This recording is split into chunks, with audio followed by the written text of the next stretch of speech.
must calm down. Gwele, move. That play you set in an ancho and play, oh. When I'm begging you say, you gotta calm down. FIFA around, oh. Nothing got calm down. Nothing got calm down. The reform not around. Nothing got calm down. Nothing got calm down. We will get them once upon swear, get them once upon swear. If I get them once upon swear, get them once upon swear. They want to not smell it, sir. They all the one they can smell it, sir. Get out of when you can smell it, sir. If I that man, oh. This time around, who we carry? If I that talking to, we don't have a plenty talk that who we carry. If I that talking to, but I got sweet mind full of so scan. Don't fall for them, the minute I so scan.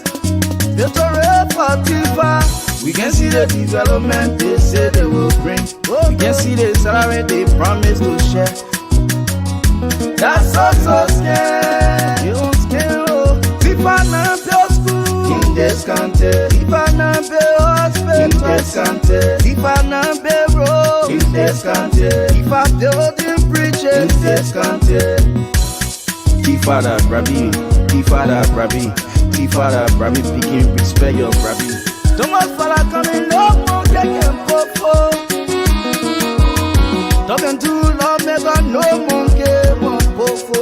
Your pofo, we will call it. The contract on your coming up, monkey shoe pofo. We will call it. The good bad terrain coming up, monkey one pofo. Your pofo, we will call it. The rubber terrain coming up, monkey one pofo. Pofo, we will call it. Barrow medicine, yeah. We go you, Lion of Africa, yeah. Stand with you. Anything that you talk, anything you want to. Well, you feel us. This time around, who we carry? People that talking to, we don't have a plenty talk that who we carry. People that talking to, the first time we came with defensive system, you are acting like you the best man. Yoga. But now we coming with attacking system. We treat you just like one country pigeon. The people that are guaranteed fat and a joke. You like it or not, you want jump in the hole. We know you have a good time, we know you have a children. This time around, we will get them once upon swear, get them once upon swear. If I get them once upon swear, get them once upon swear. If I get it once upon swear, get it once upon swear. When black people in the time, one I make and one I let giant. Two about me now can one I make must calm down. Gwele, move. That play you set in an ancho and play, oh. When I'm begging you say, you gotta calm down. If I around, oh, nothing got calm down. Nothing got calm down. The reform not around. Nothing got calm down. Nothing got calm down. This time around, who we carry? People that talking to, we don't have a plenty talk that who we carry? People that talking to, it's your banana. Then c'est bled toi dit, c'est bled toi dit, c'est. It trains on the beat. Yes, sir. What I meant is to cut. Tu avoir make that. I was up for I have it on there. So skin. Is a heavy tattoo and make it with someone fella. I pay my left today. I'm telling you today. You put someone fella there. You make dirty roads, dirty universities, dirty beaches. Liberian people, I am monkeys. Can I put it top? Who we carry? People that talking to, baby.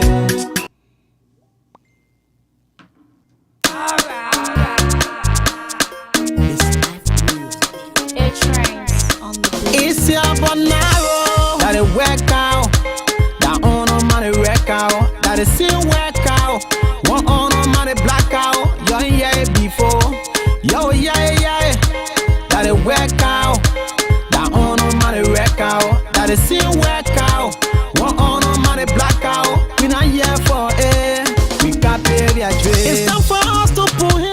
together. Move our country forward. Let's stop the haste. Focus on our country. Pushing fake messages. And I go for us. Let us stop the honor money.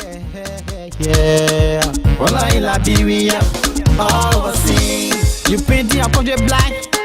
You feel style on social media. You are welcome. No need no blame. Honor money blackout. You gotta stop it. All the hate messages you preaching, you're not doing it to the blackout. You're doing it to the people, the poor people, the people you claim to love, the people you want to rule. That it work out, that honor money work out, that it still work out. One honor money blackout, yo yeah before, yo yeah, that it work out, that honor money work out, that it still work out. One honor money blackout, we not here for it. We got paid. Work out, making us hating one another. Encouraging us to spoil our country needs. We should go and demonstrate. You will be there. Demonstrate, yeah. Let me ask you where out. When we spoil our country, who will help us face it? It's say no, where out, say no. When you bring out a hand, who will help us settle it? It's say no, where out, say no. Taking shock out of gain power. We not yet for that kind of flower. Where out, get black out, a chance. We are one. We are one. Get president, we are the chance. We are one. We are one. Can't you see? He's Betty Rose. We are one. We are one. He's building hospital for all of us. We are one. We are one. Take a look at the estates he's building. We are one. We are one. Say nothing, we get new military hospital. We are one. We are one. Say nothing, we just see new market. We are one. We are one. Build new head office for the free poor of Monrovia. We are one. We are one. Send our doctors and students abroad for the fun study. We are one. We are one. Provide scholarship for LU and pay one fee. We are one. We are one. So what thing you must do in 2 years to please you work out? And I get out to see. You say we should go and demonstrate. You will be there. Demonstrate, yeah. Let me ask you where out. When we spoil our country, who will help us face it? They say no, where out, say no. When you bring out a hand, who will help us settle it? They say no, where out, say no. Taking shock out of gain power. We not yet for that kind of flower. Work out, get black out, a chance. That it work out. That honor money work out. That it still work out. One honor money black out. Yo yeah before. Yo yeah. That it work out. That honor money work out. That it still work out. One honor money black out. We not here for it. We got paid their dream. It's your bonaro.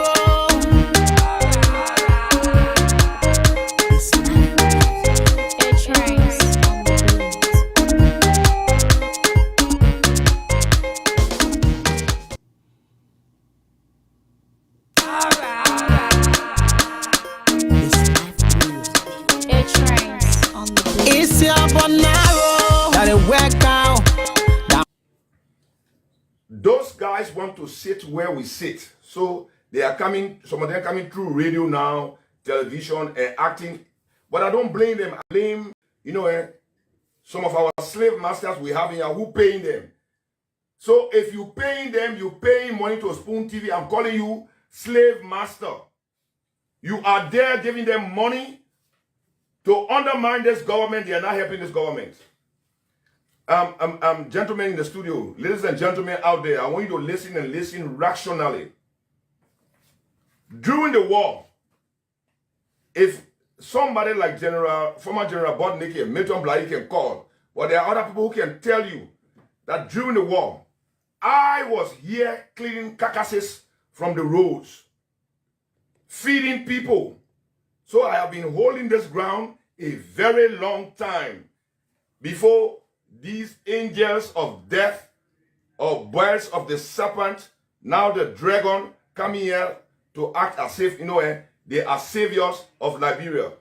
That other lady who says she holds a PhD or master degree, who sits on that Spoon TV, if she insults me anytime again, because this is an insult, you lie on me. It is written in the Bible, these 6 things that the Lord hates, yea, the 7th is an abomination. The first one, it is said, that's Proverbs 6:16. The first one is said, a proud look. The second one, a lying tongue. They lied on me. The recast budget was passed. It was passed without some of us knowing what was happening. So I said in the chat room, the recast budget has been passed. I want my benefit. And those wicked people, those fools, those foolish people, not being wise, not being grammatically inclined, they misinterpreted, I want my benefit to be kickback. What is a kickback? You can define kickback, or you take the dictionary right here, define kickback. I say I want my benefit. Rogers, this government is owing us from the 53rd, because it is administrative continuation. From the 53rd, they are owing us benefits. But this particular setting for this year, we are being owed, this is the 4th month for lubricants, gasoline, other issues, our district development fund. So if I request for my benefit, you tell me I'm asking for a kickback? Who accuse you of that? Kickback. Yes. And this is the Chambers. okay, the Chambers Chambers. Dictionary and Thesaurus. Thesaurus. Kickback. A part of a sum of money received that is paid to someone else for help or favor. Can I ask my question real quick? Of course, of course. Thank you very much, because you kept talking about you moderating tonight. And I think Musa was off with his math. And I just figured out that probably he didn't do calculus in school. When he said it has 70, the leadership was 70, but he counted and he missed the math, 24, something, 11. But it's okay, Musa. I mean, you can miss the math, but you will not miss your money because you're one of Liberia wealthy person. So let's get to the question about this thing. Let's get to this thing. My question, I'm kind of confused, Chairman, and a lot of people confused. Is there still a Liberty Party to reckon with? Damn, man, come on. I'm not going to answer that question. That question is provocative and unacceptable. No, it's not. It's not. Then, Musa, can I ask me that question? Because you know that there's a Liberty Party, and you cannot ask me whether there is still. I will ask you the question because a Because lot of people are concerned. if there was no Liberty Party, I would not be sitting down here. And you know that. That's what people are trying to figure out. Why are you and the political leader? No, listen now, Chairman. Why are you and the political leader? Why are you and the political leader can get along? You are the two adults in the room when it comes to Liberty Party. I'm hearing you saying that she travel. Listen, I got to ask you my question. Let me answer that question now. Chairman, no. Let me learn, Chairman. Let me learn. They are saying to you. No, I ain't kind again. Let's ask some good question here. This guy's not playing around with you because you'll be having tea with Abdullah tomorrow at Royal. So let's just have this thing going. Abdullah. But listen, Musa, let's just be straight for a minute though. Only you and your. I told you that people were following me and they threatened to kill me. Since that time, it has continued every day. There are 2 cars. One is black and one is gray. Those cars follow me every day. Fortunately for me, I don't go out in the night because I ain't got nothing to do in the night. Especially yesterday. Yesterday, I went to visit my daughter. I saw the 2 cars, and somebody gave me the info, said, check in your view mirror the 2 cars following you. When I looked in the view mirror, I saw the car. The gray one was closer to my tail. And so I gave the signal and I parked off the road. It parked, it passed me, and it stopped.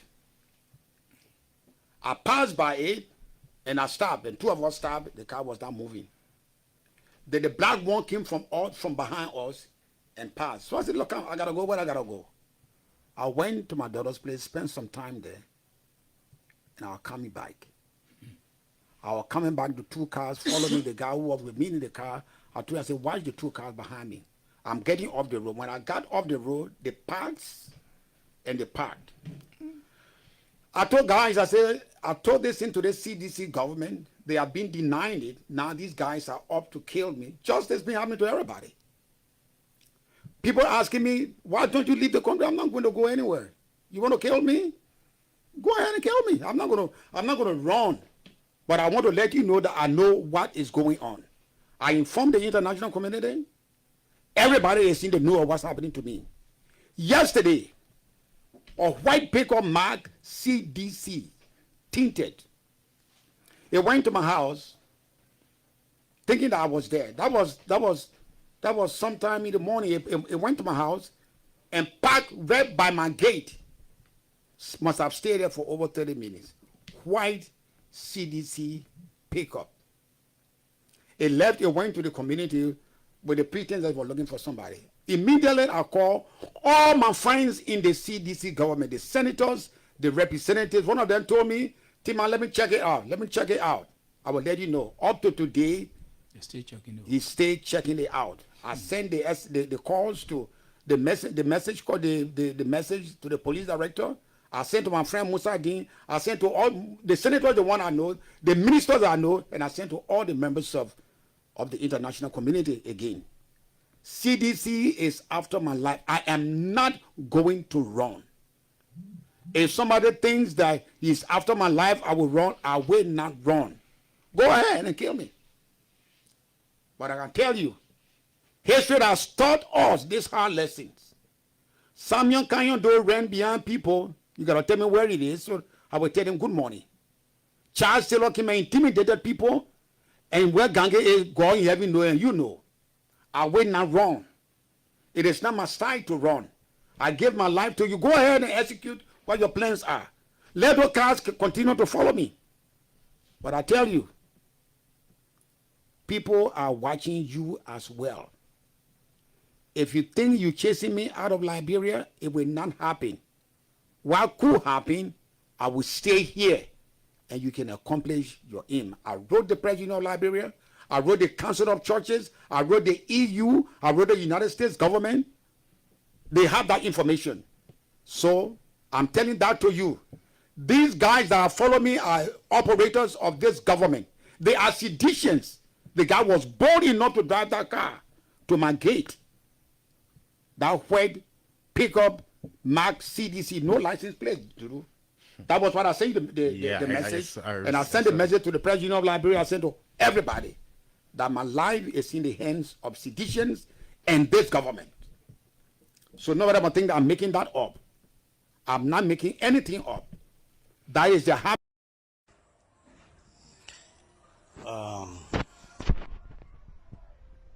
So I did a post yesterday after I drove to my party headquarters on the 17th anniversary. I actually took along three friends. I called for I intended to carry a bus of partisans, but unfortunately all the young people in my area that I contacted, I mean, I was so disappointed when every single one of them was very clear. Someone then told me, look, Brappy, that scan thing they put did all we to pay again, you know? And all of those things.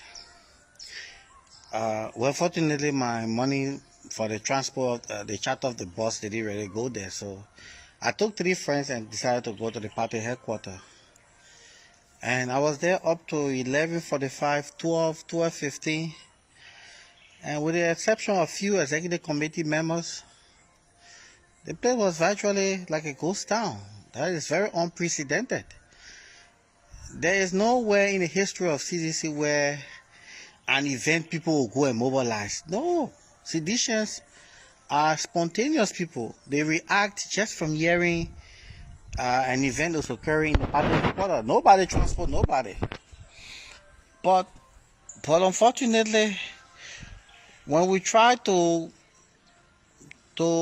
send out a signal that look, something is fundamentally wrong, we got 6 more months to get into the election season, and we have a deeply divided party.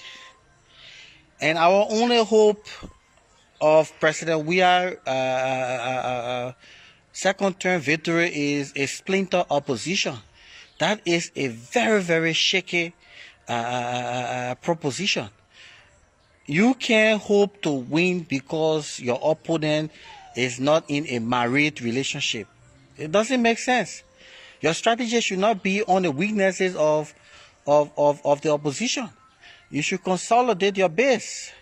But here you are. The party is deeply divided. There are those who are seriously aggrieved and disappointed in the victory. And we think nothing is wrong. We feel nothing is wrong.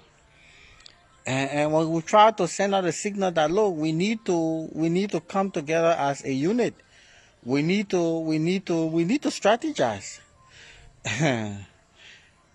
Look, if opposition win in this country, it's going to be dangerous for certain key figures in the CDC. People will go to jail. People will go to jail on perception. People will go to jail on reality. People will be persecuted because the new government is not going to solve the economic or social problem in the country. They will shift the attention of their inability to deliver and start to persecute. Whether people did crimes against the state or not, people will just be embarrassed. And that is why when we call and send out a signal that, look, we need to put our heads together. We cannot win 2023 if we are divided. And let people be having the illusion that, oh, they can still get 1 or 2 people. We lost Lofa County because of our stupidity. We were not supposed to even attempt to disenfranchise Brownie Samuka. That was the first political mistake we made. That's 500,000 votes we lost. 500,000 votes. Where the Zoes, the devil came out and told us, leave our son. The man went through the democratic process. We should have prevented the process from occurring. He went through the democratic process. He won. The traditional people intervene, and you see them like they are nothing.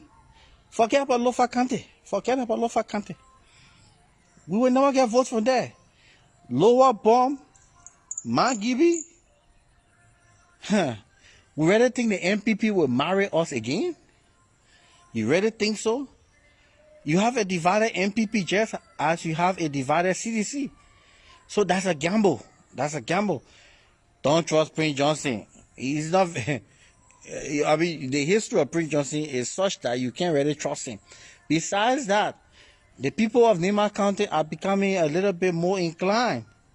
They believe that they have paid their dues to General Johnson. So General Johnson is a swinging pendulum. Where do we hope to amass a vote in the southeast? The southeast? The underpopulated southeast? Is that where our victory will come from? Forget about Monserrato. Forget about Monserrato. 3 different times we have lost Monserrato. There is no guarantee that the 4th time we'll win. So forget about Monserrato. So then how do we intend to win 2023? And the victory for 2023 is not about us, because those who advocated on behalf of the party were marginalized. So it's not about us, it's about y'all. You're the one who we're trying to ensure that y'all don't be prosecuted. So if y'all feel that Dr. Tenney like to put a sensitive post is to draw your attention to the prevailing reality. Y'all stop fooling Josh Weah. Y'all stop fooling him. Y'all pretend like everything is okay. Yeah, y'all tell the man, oh, we got a masses. Baku, you strong. Baku, you strong. Wait for 2023. Don't consolidate your base. Don't reconcile your party and think that you're going to have a dinner party 2023. No. I mean, y'all focus on, oh, that the man get problem. This one, he that one. I get problem. Before I stood in the gap for over 11 years, facilitating the ideology when people were insulting me that you people, you of all person will go to a party where talks are, that today you know are some kind of way. We meet 2023, we know who some kind of way. Y'all shouldn't put yourself together. Don't put yourself together. Be thinking that you can have an easy ride. Now y'all don't want to go to jail when these people take power from you. Y'all will not play. Y'all won't play fun with yourself. Y'all don't want to be prosecuted, not me. I didn't steal against the state. There's no perception of stealing against me. Y'all don't want the people who they saying you're rogue. Y'all be playing fun with yourself. Y'all shouldn't come together and operate like a party. Let's trash all our differences and see how we can strategize. Y'all continue. They get plenty orange uniform. Oh, wear some. Be sitting down. Nonsense. Let's go back to my question, sir. Was there anything as part of the document? Was there, whether it went to the secretariat, whether it went from Mr. Cummings, whoever that were in control of the document, was there any changes made? Whether it's a period sign, an exclamatory mark, a little y, a little u, anything made to the document, sir? So there was no change in period, there was no change in u, there was no change in comma, but I do say that there was change in the number of pages because font size was increased from 11 to 12. And I also say that there was change from Roman number to real number. The content, the context, and the provisions remain the same. So let's just agree. Let's change from Roman's number, let's change the 1 to R, let's change the 2 to double R, whatever way we may put this. After that was done, sir, you as a lawyer, wouldn't it be in the best interest of the full political party that the secretariat then sent that back to Mr. Cummings? Mr. Cummings then sent it back to his colleagues, Yomli Kanga Lawrence, Jose Yimabaka, and Ben Dayure for the review before submitting to the National Election Commission. So you placed the question, you said to me as a lawyer, do you want me to answer as a lawyer? Either or. No, you have to pick one. You can't eat a cake and have it. You have to pick one. No, either or. I would give me both. I'll give you the benefit of the doubt. So as a lawyer, under the law, there is something you refer to as harmless error. And harmless error is referred to an error that occurred, which has no bearing on the rights of the party or does not in any way benefit a party in an agreement. So my answer to you, no, it did not require I'm speaking as a lawyer. And I'm speaking as a person. I also tell you, no, that was not required because that was not something that required an approval of the executive committee of the individual political party, no. Was there a harmless error committed? Since you brought the word harmless error. I did not say to you that there was an error committed. I said, because you told me to speak as a lawyer. So I was telling you what the law is. So it left with you. Was there a harmless error committed on the part of ANC? ANC committed no harm. What no, not harm. Harmless error. You used the word harmless error. Let's stick with that word. You're a lawyer. You think critically.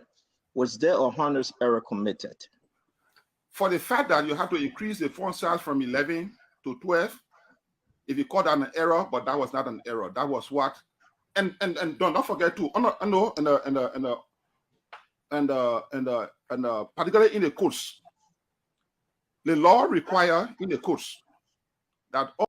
But when you have folks like Aloysius Stowe around you, the Isaac Vi around you, when you have folks like those around you, and just believing that they can make you look better, I think Mr. Cummings should rethink.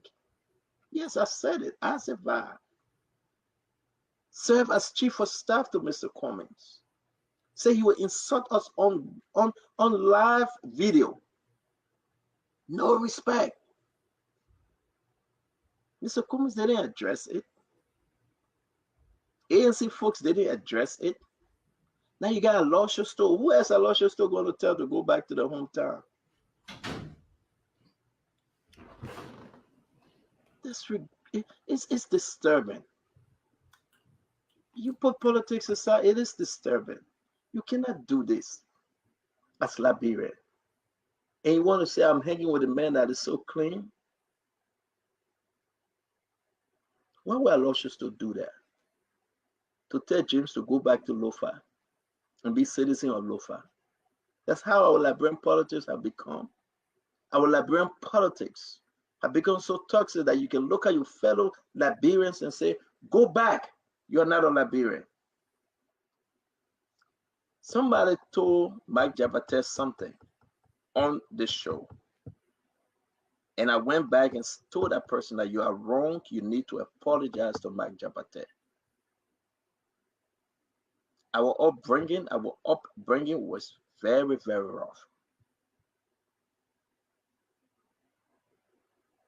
We know what it means to eat pakana. We know what it means to eat pan cabbage. We know what it means to walk over their body. We know what it means to walk from Newtown to go up Merkley Street to go to school. We know what it means to go to bear hunger many, many days. We know what it means to live on cassava root. So you are privileged. If you are privileged and blessed, don't be so condescending to your fellow Liberians. Don't look at them and feel within yourself you are better than them. I think Aloysius Stowe should apologize. Mr. Cummings should ask him to apologize. Because we will say this every time we see Aloysius Stowe. Every day I see Aloysius Stowe, I will tell him to his face.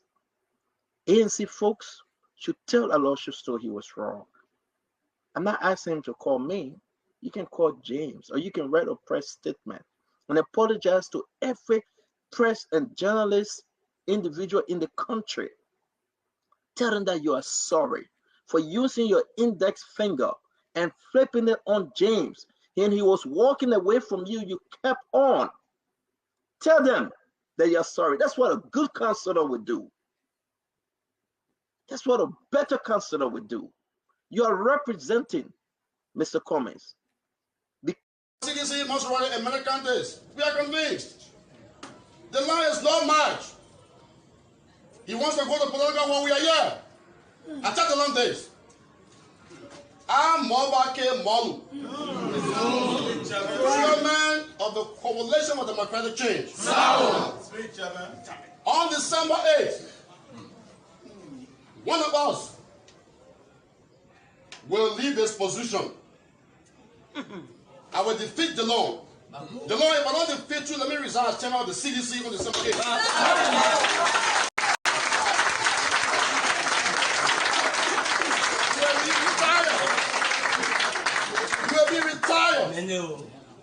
I buy by hundreds of thousands of seditions will retire you peacefully. Yes. Amen. You'll be retired. You'll be freed. You'll be fair. You'll be democratic. My friend and brother, how you doing this morning? Alhamdulillah, AB, I'm doing great, and I want to tell my God thank you for that. My health is very strong, and I'm much more motivated to be here, and I look forward to a fascinating conversation this morning, especially with my former professor, Alari Topa. Universal Liberia. Back to you. Yeah, just a little information. You know, Prof. Tupa, when I entered UL at the time, unfortunately for me, I never studied political science. So I hear a lot of my friends referring to him, and his classes used to be choke. So one day, one of the days, I went there for me to go to listen to the prof, and I can tell you that if you have not have the opportunity for you to be able to listen to him, you will just think that he just a prof, but he is not. This man have everything that you think that making well grounded into the political field. But we have here this morning, Prof. Larry Tucker will be joining us to tell us what it takes. Now, John, Prof. Tucker right now. Prof. Tucker, good morning. Good morning. You know, my co-host say you're a former prof. So, who is Prof. Larry Tucker?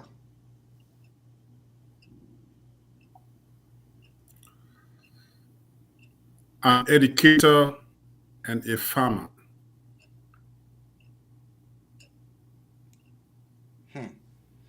An educator and a farmer. All right. So that's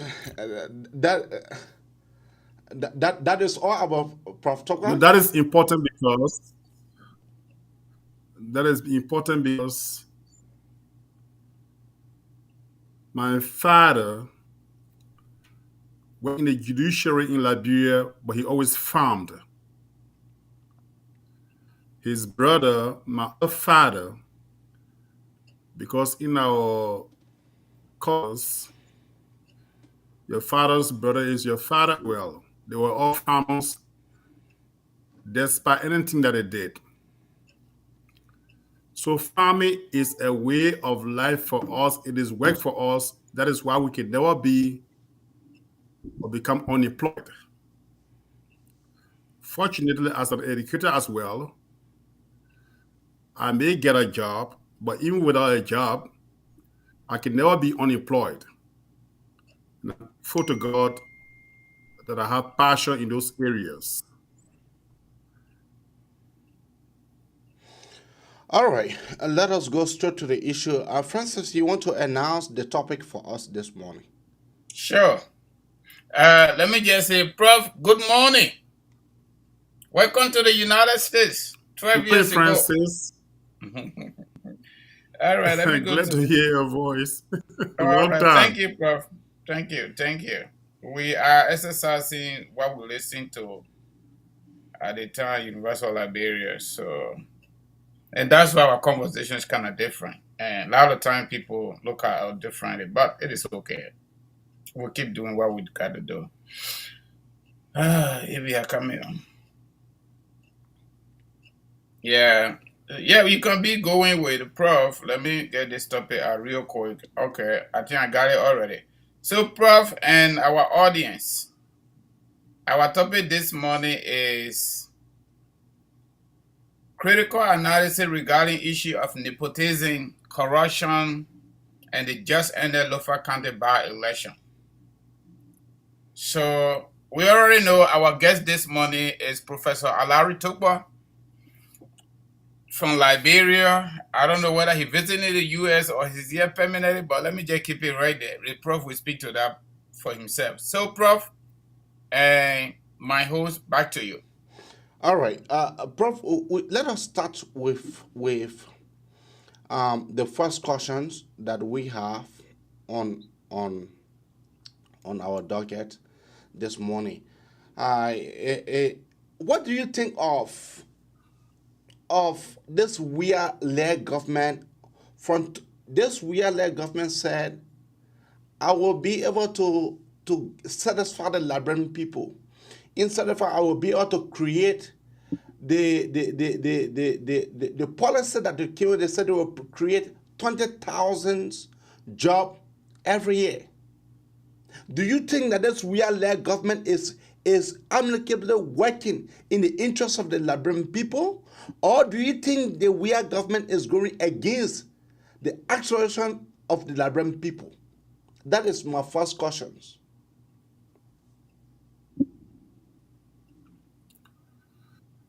Let me begin by asking you and your colleague Francis and your audience across the world, in the name of God and the poor and suffering people of Liberia. I want to thank all of you young people who have continued to be decisive in the fight, not necessarily government or a president as others may see it, but in the fight for the betterment of country. The real government is a failure. The real government is a disaster. The real government has not performed to expectation. It is not performing, and it will not perform. Therefore, the hardship in Liberia is too much. The agony, the emotional suffering of Liberians abroad is too much. It is time for every effort to be made to ask Mr. Weah to leave. When a people in a political party that are looking for power raise expectations so high, the disappointment of the voters will become a function of those expectations. The CDC, as a political machine, raised too much expectation in Liberia, and they led the people in the wrong direction. They are leading the people in the wrong direction, and we should not stop fighting until Mr. Weah and his cherished squad leave power.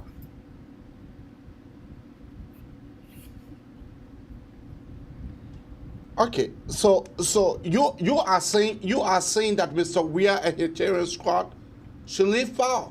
Granted, but do we have a government in waiting, like the opposition political party, wherein they are not together, wherein they cannot find a common ground on who become their VP or who become the standard bearer? That they have to be divided, that they have to take each other to court. The same government that you are saying today that the government should be removed from power, the same government, they are taking their cases to the same government today. So who do you think that we should be that we should put our hope in? That the Liberian people should put their hope in? Who?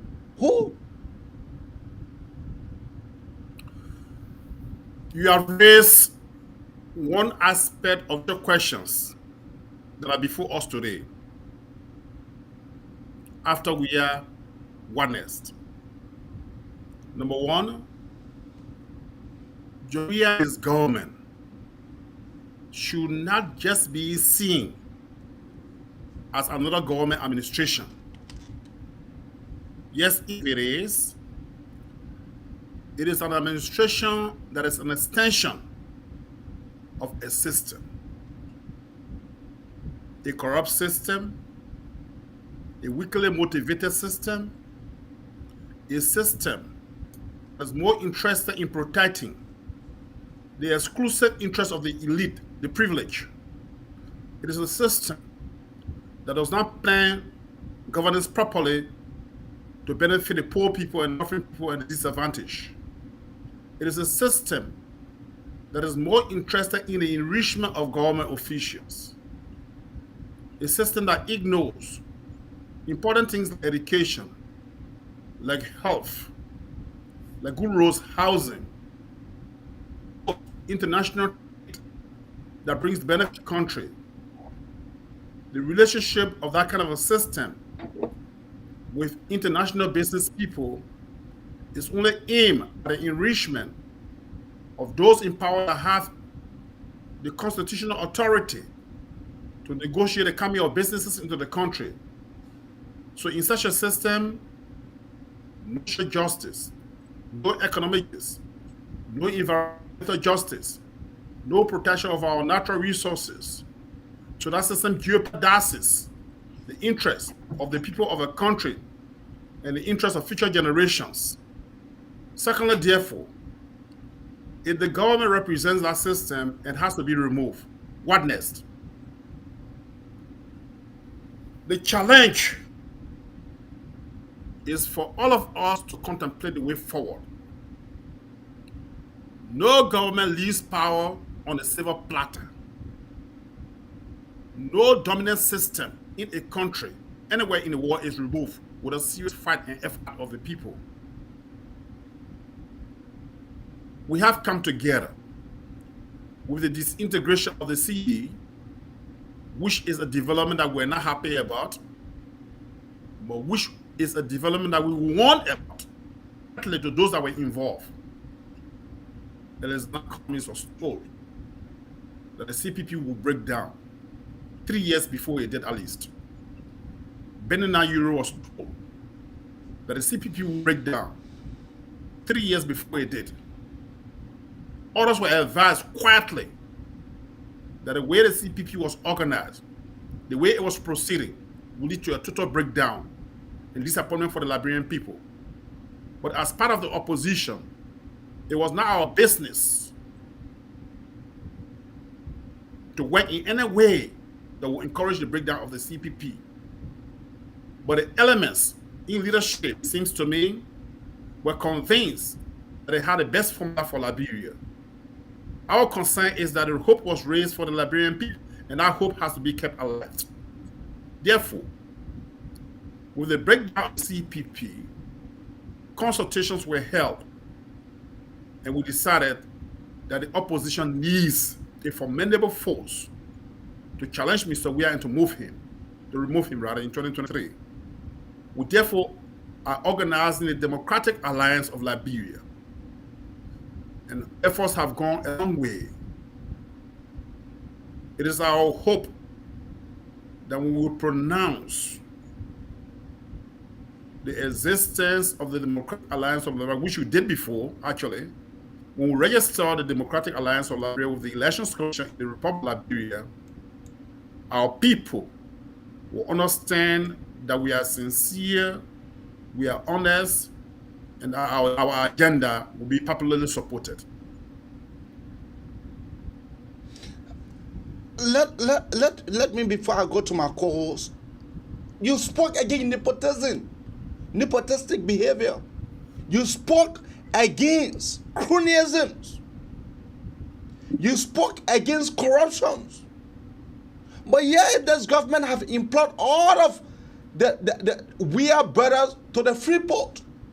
Yet the vice president of the republic have employed her two sisters that she had to Minister of Health and Minister of Gender, that her two sisters are deputies.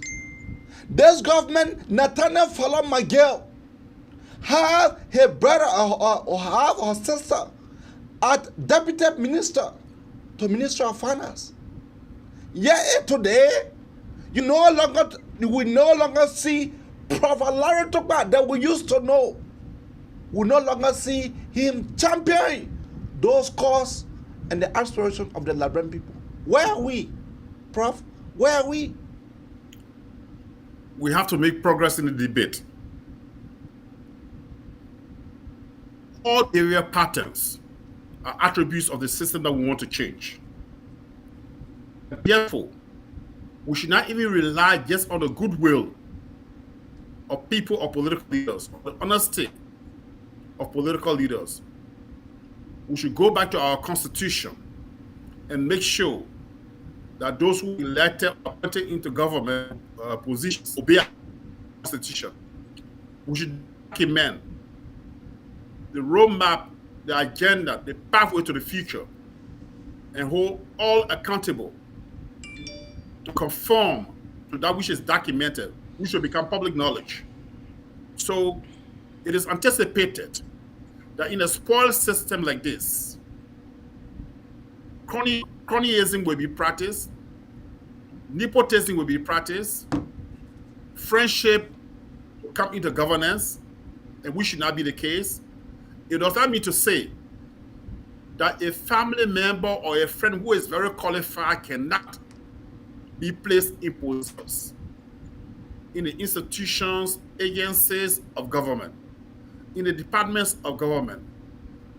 But when you allow people who are unqualified to take those positions, when you allow friends who are very corrupt to continue to hold onto those positions, then it undermines the existence of government, the very purpose for the existence of government. So we need to change the system in order to answer all of these questions. Let me say two things about this. Either you have leaders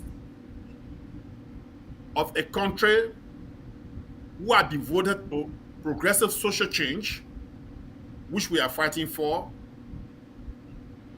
democratic progressive leadership that is devoted to the interests of the people, which we are fighting for, or you have an administration that only select managers of the system.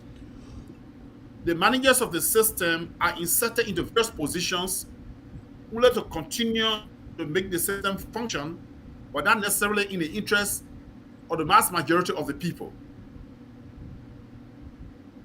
The authorities in power today know no other way to government but to allow foreign companies to steal wealth, to allow big shots to enjoy, and to watch the poor people suffer.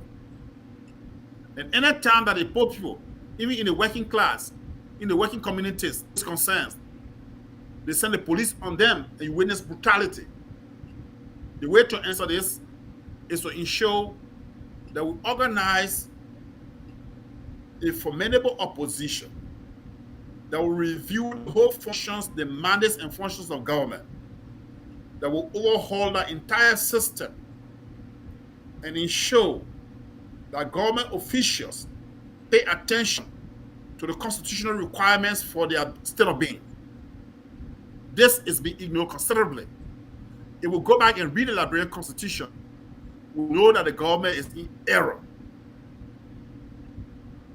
We know that the government officials are in error.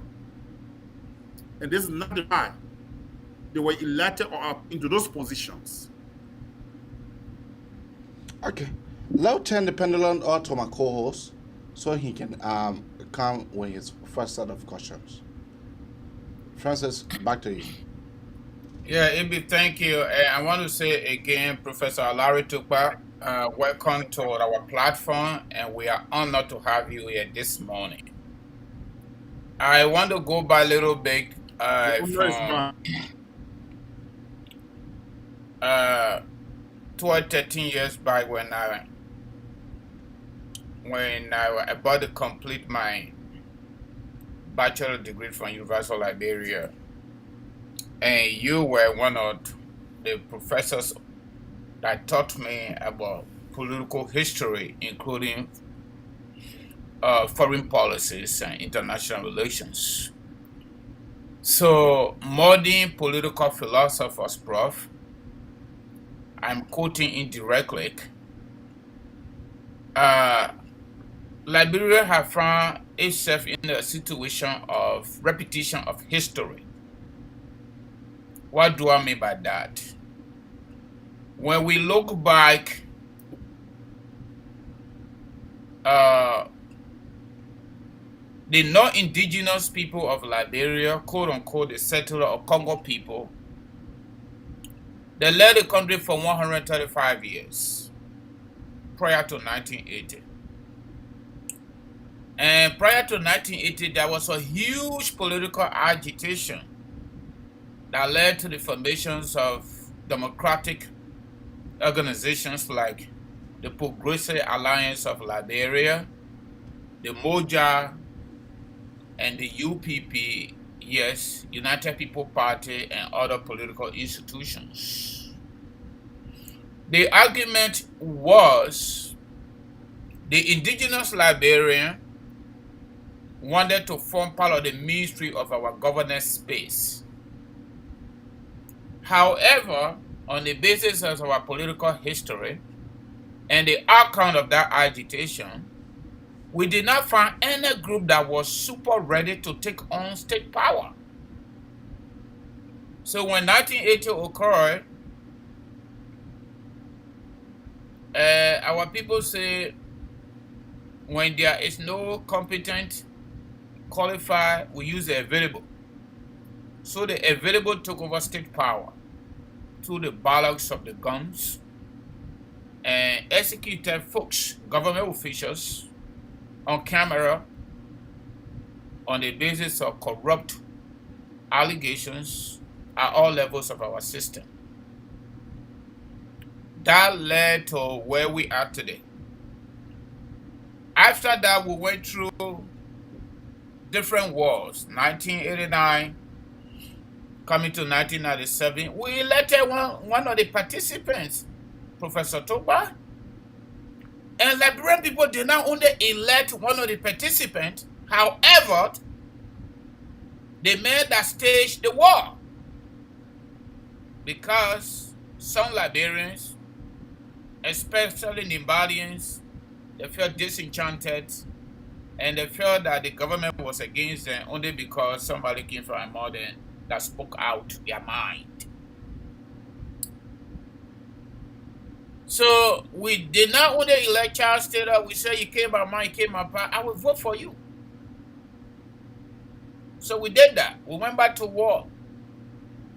1998 brought all the way to 2003.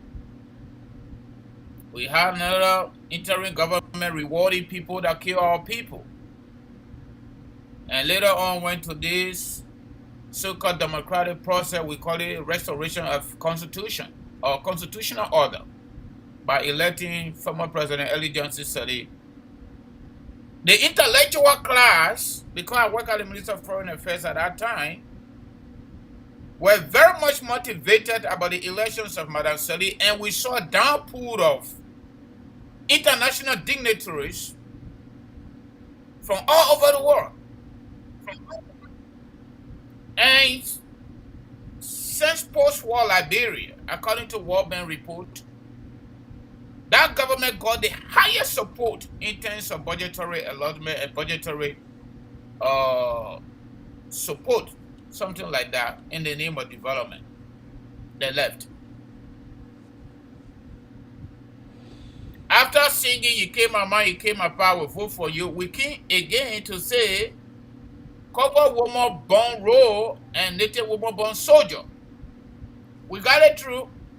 We came to this other group, the incompetent and vampire indigenous. We also motivated them. Not only that we gave them the vote, but we say in our majority, you know vote, you don't know vote, we vote for you. And we did it. So my question is, everything that the progressive did, I don't know whether the progressive continue to do, but let me go to the past. What have we learned as a country in terms of our past? Because the repetition continues to repeat itself. Our ugly behaviors and back of it, based on our political history, has been and continue to be motivated by bad governance in our country, melted against our people by our governors. Where are we, and how can we get out of the name? Professor? Thank you, Francis. The progressives will eventually lead Liberia. But that I do not mean that the individuals or personalities who have been identified as progressive yesterday or today will be the ones that may lead. What I mean is that progressive ideas will, in the end, in the last analysis, lead Liberia. The progressive community stood up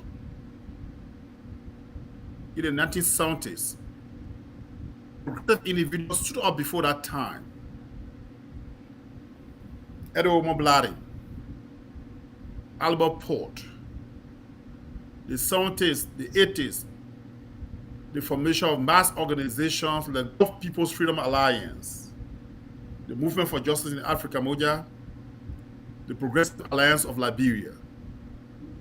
The progressive demanded popular participation in the politics, because then it is only the few privileged or those that are invited were allowed to function in government. But the progressive community was not only interested in popular participation, but popular participation for a purpose, for the improvement of the living conditions of our people. Bear in mind the fact that by 1980, about 80% of the population was illiterate. It doesn't mean that only people who learn to write are become the most people. But education is equally very, very important. The dominant system did not allow for the spreading of quality education. So it did not allow for serious thinking of our people. Then a coup intervened. The war years came in. It is not possible for people who are in war, who are in this array, where there is fight for survival, where there is fleeing from the enemy, settlement in other places, unknown, where you are beggars. It is not possible for such people to think seriously, critically about the political process. They think more about survival. But the mistake we make sometimes is to equate human biology or biography with political history. Since we human beings do not live longer, there's a tendency for us to think that after 30 years of struggle, 20 years of struggle, 10 years of observation, things are going right. In political history, even 500 years can be like less than a second. We have made progress. The political dynamics teaches the intellectuals, the leaders, but it also teaches the masses. Whenever the people took the action as they took on a child stealer, for example, my analysis is that they wanted peace at all. So they jump into the street to express themselves. Human beings are products of their environment, their experiences, their upbringing.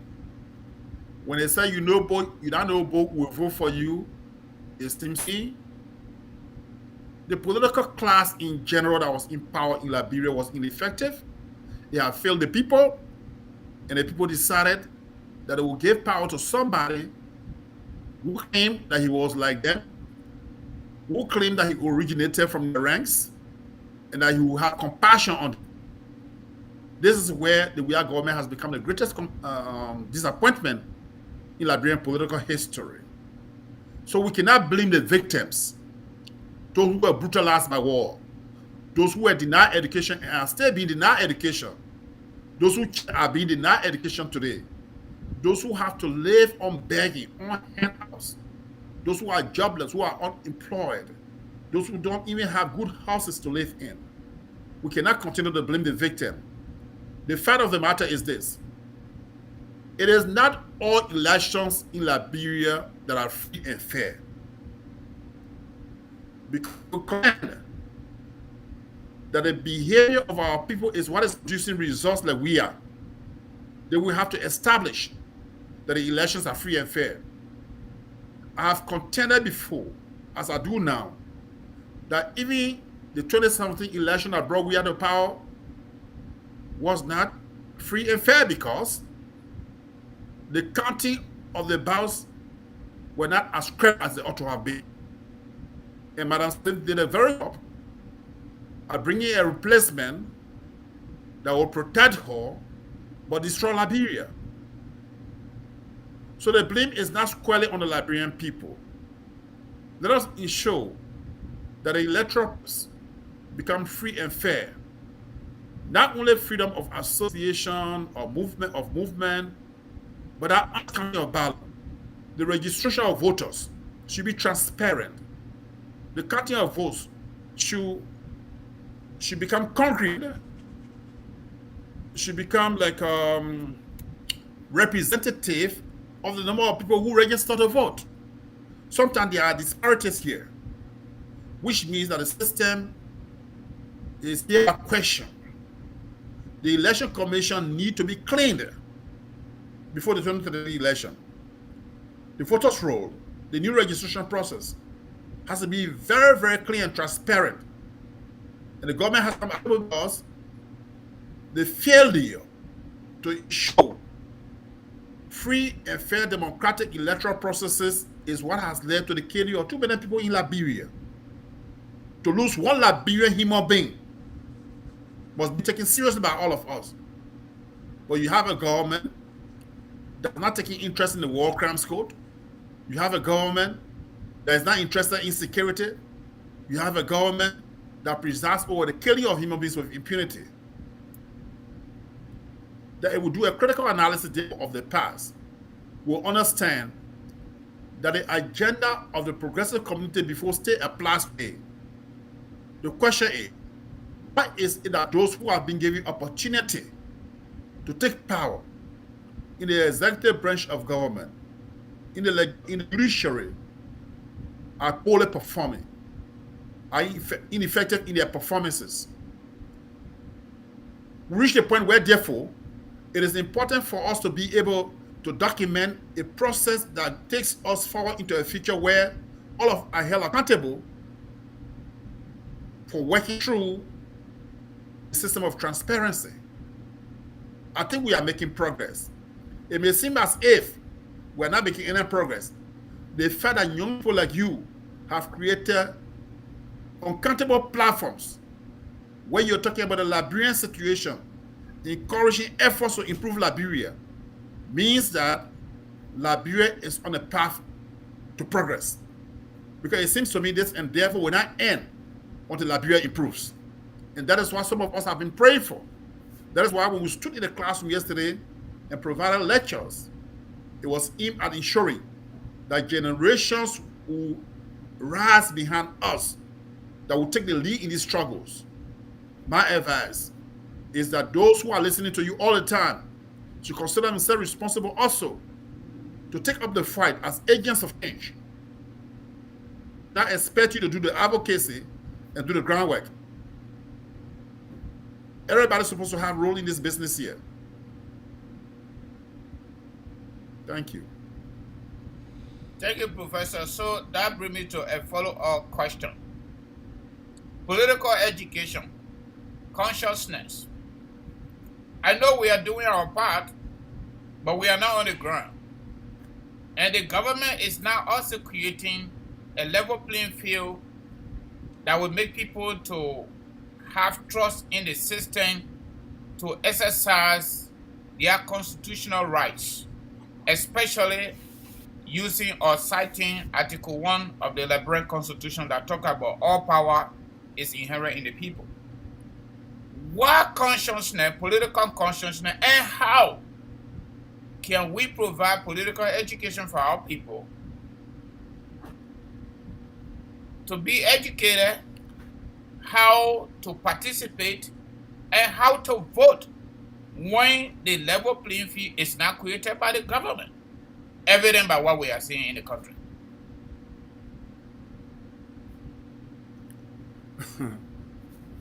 That's an interesting question. Let me say that what you are doing is part of the consciousness building.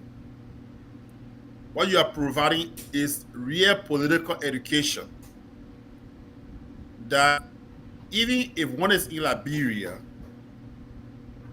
and spreading information about voters' education, about civic education, and what have you, or abroad and doing the same thing, the result is the same. It depends on the quality and content of the education that you provide. So what is part of that political education process? Now, many of the political parties in the Liberia are not as schooled as they ought to be in the running of political organizations. Those of us who have minimum capacities in that regard are under obligation also to organize different and many other ways in which we extend the educational process all around. The people in Moray listen to you. The people with cell phones that have data can listen to you. The people with cell phones that have data but whose telephones are not charged cannot listen to you. The people that have computers that are not charged or that don't have data in Liberia will not listen to you. The people in the countryside largely depend on radio, but most of them are not even being reached by radio systems. So it means that we have to devise different kinds of ways by which to reach our people through the print media, through print materials, through hard copies of political education materials. It is a challenge that we all have to sit down and think about very critically, and of course have been, and we're working in that regard, and we are glad to note that from the university school system, the university student movement, and even in the schools, there are young men and women who are willing to spread whatever minimum political education is given to them to their people. The effort has to be intensive, comprehensive, extensive. It is possible to change Liberia through these endeavors because, as we theorized before, development of the social sciences linked to the development of the natural sciences. Here we are today, you have access to gadgets that we didn't have access to before. So we've made some progress.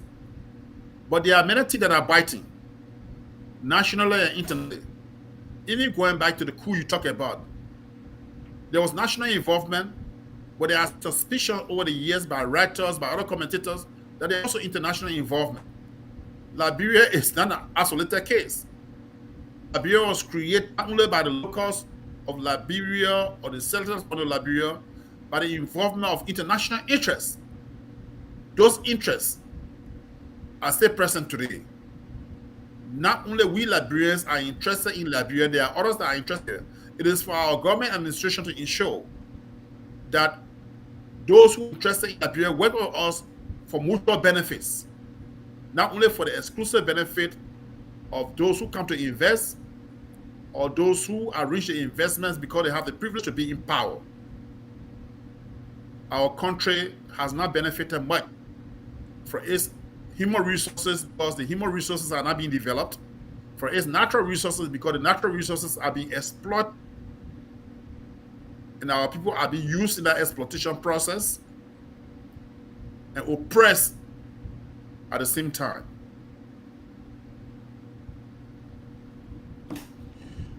All right.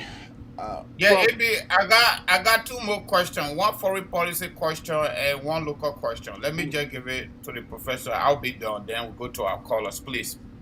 Yeah, Professor Topa. Political institution, for example, we don't find it very active after elections. We found some of them active during elections. However, I would love to see kind of political system with reference to political institutions or political parties in Ghana, like South Africa, for example. What is the reasons that political parties in Liberia, several ruling parties counting from EJ Roy, for example, the two-way party, they get the gigantic building that they can't even renovate it. And we saw NDPR came as a result of military intervention. And we saw the, how they call it, the MPP as a result of MPFL. And now we are talking about Liberty Party, Unity Party, ALP, and you name it. What are some of the things responsible that our country have not been able, especially the intellectual class, to establish a vibrant political institutions that will be based on ideology and the interests of the people instead of those political leaders? Because from what we see, when they are gone, those political institutions don't exist anymore. What can we do to have a vibrant, consistent, and sustainable political institutions in Liberia with reference to political parties, not just doing election? That's one question. Let me ask a foreign policy question. Former President Taylor in Eza in Calabar, Nigeria, when he was questioned by international and regional journalists regarding his greatest regret as president of Liberia or former president of Liberia, he said, unquote, that his biggest regret was, and it is still, that he did not have the involvement of the United States, Washington, D.C., to be on his side. And he said to us Liberians and future leaders of Liberia and the world that for any president in our political endeavor in Liberia to succeed, must have Washington on their side. My question now is, George Weah-led government have not been able to get Uncle Sam, as we call them, Washington, D.C., on the side of his government for the interests of the Liberian people in terms of development and everything, foreign policy interests. I know there have been some, wrangling at the level of the American embassy in Liberia, trying to still push the general good of the people, Liberian people, through USAID. But currently, Professor, our permanent office at the United Nations in New York has been vacant almost 2 years. According to unconfirmed report, the president, every time he came to America, for the most part, the last time he came, he was restricted to Washington, to New York on the C visa. The vice president, the same thing. She was in Ghana, the issue of C visa. She got angry. She returned to Liberia. She was to come to New York, and they sent the first lady to come and represent the government. In recent times, we have not even seen our current foreign minister to travel to the United States to put forth the agendas of Liberia. Government of Liberia under George Weah have not paid her due to AU and have also refused to honor the order of the ECOWAS Code with reference to Kabina Janneh winning his case in ECOWAS Code. Too many issues. What is going on, Professor?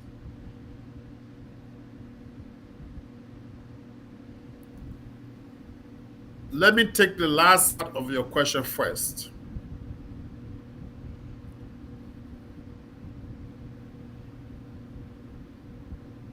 Liberia was established as an American colony. It was settler colonialism that established Liberia. Say whatever you may about the Americans or the AU or ECOWAS, there are some standards out there. And a leader of a country needs to conform to those standards.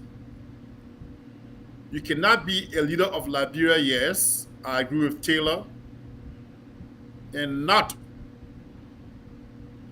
have a healthy relationship with the international community that in the United States of America. In Amos 3:3 of the Holy Bible, it is said, how can two walk together except they be agreed?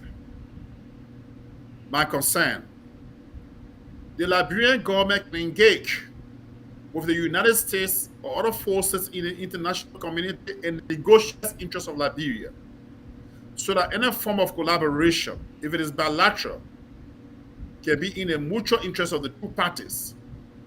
The government does not seem to have the competence to do that. It does not seem to have the ability to do that. The standards of morality have been called into question. No sooner did the government come to power than greed set in.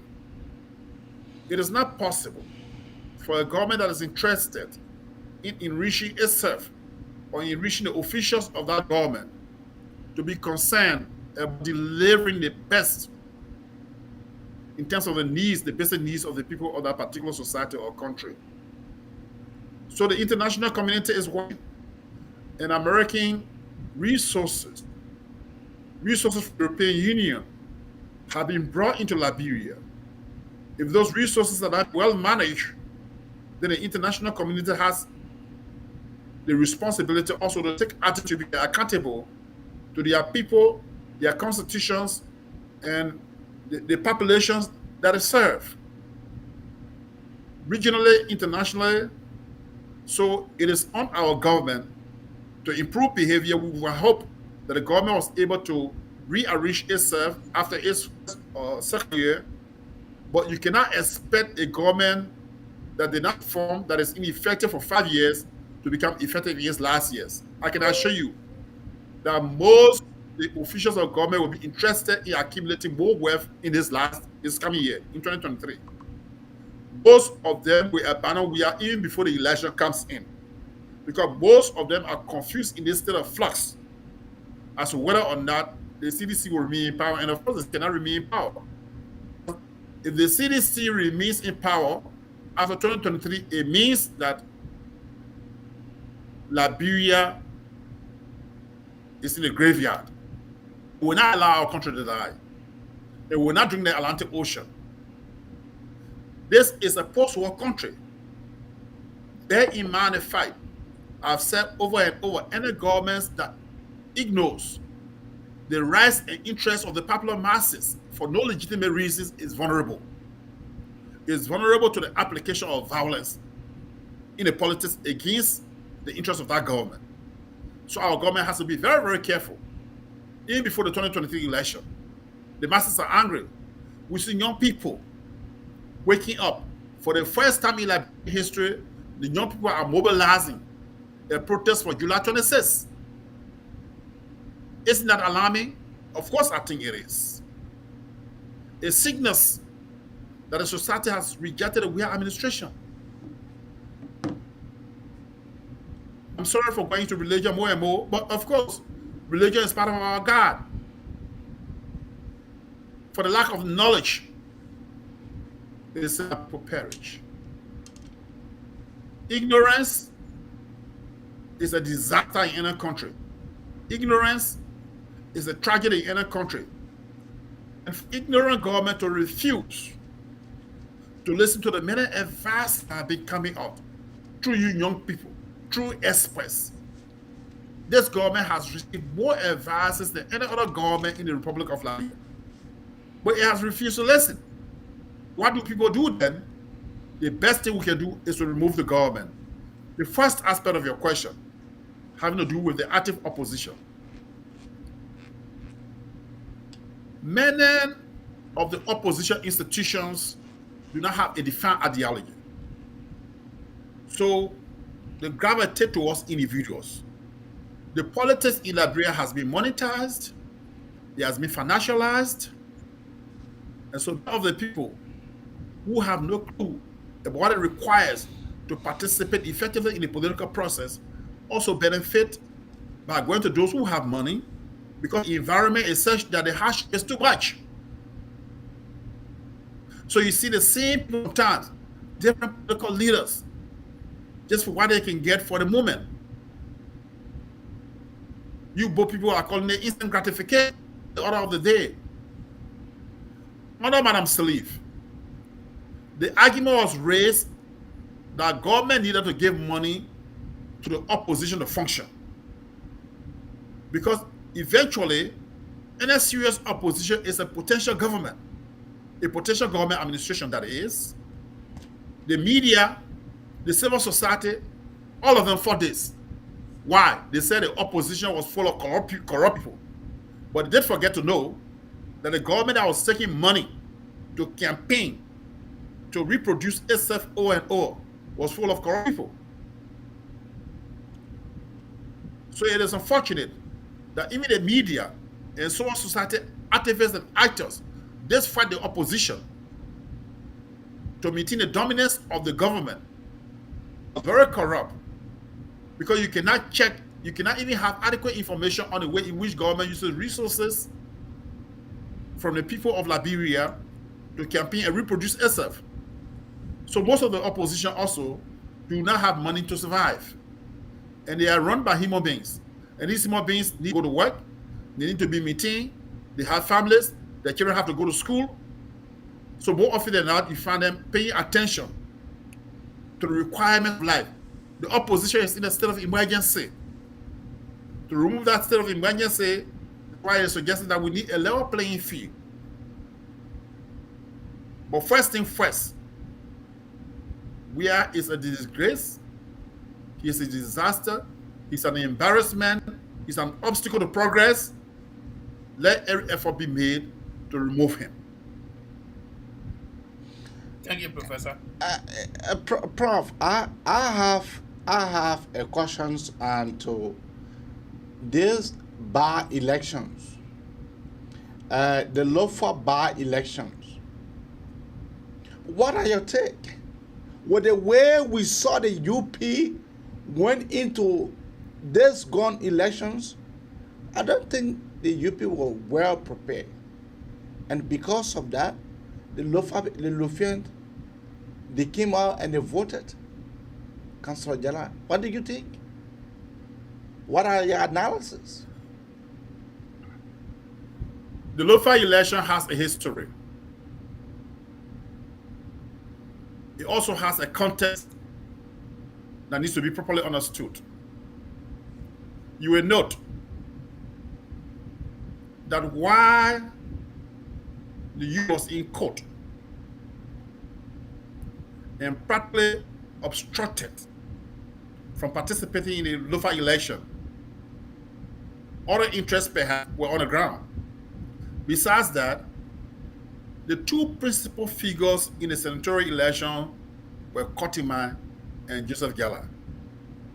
As you know better than I do, Gala has run that, and he's real against in the political field up there. He did have presence.